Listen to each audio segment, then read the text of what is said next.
Software Platform Expert ini memang desainnya dia berdasarkan untuk analisa, Pak.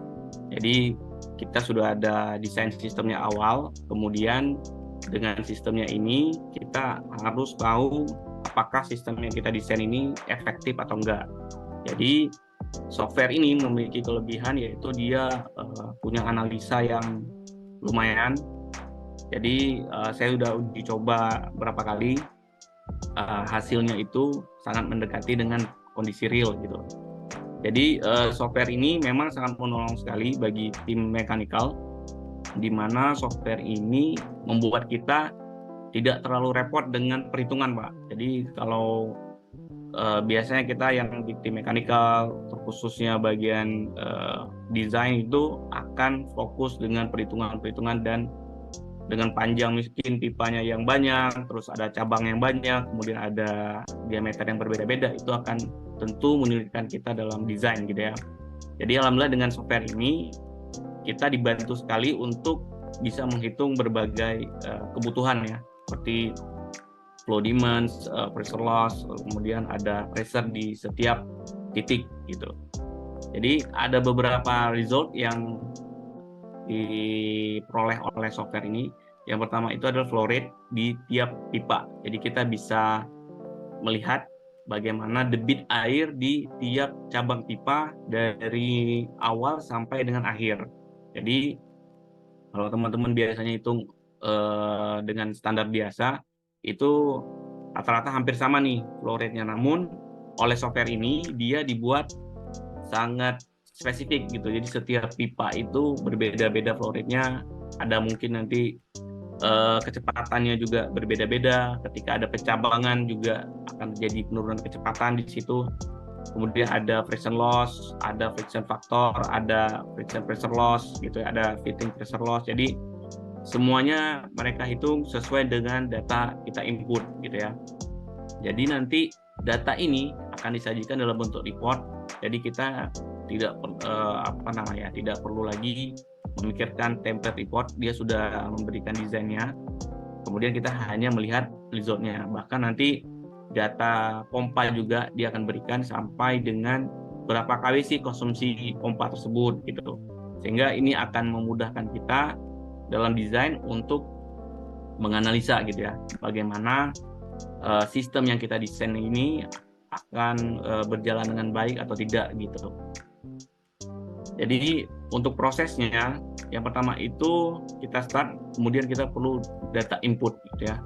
Data input ini yang pertama itu kita perlu namanya fluida data gitu. Kemudian ada pipe data. Jadi pipe data ini teman-teman nanti bisa melihat di software ini telah memberikan database terkait pipa yang akan kita gunakan. Nanti kita bisa cocokkan dengan desainnya kita. Kemudian ada data pompa, kemudian kita membutuhkan data demands. Data demands ini kebutuhan air yang akan kita supply ke satu titik, atau kita supply ke perumahan, atau kita supply ke gedung, atau kita supply ke satu tempat yang membutuhkan air. Kemudian di sini juga akan ditampilkan kita membutuhkan data, yaitu data flow rate setiap pipanya, supaya kita cocokkan dengan hasil perhitungan software. Kemudian kita memerlukan site data dan environment data, yaitu temperatur. Kemudian site data itu kita perlu data, yaitu data elevasi, Pak. Kemudian setelah datanya selesai di-input, maka software akan melakukan calculation ya.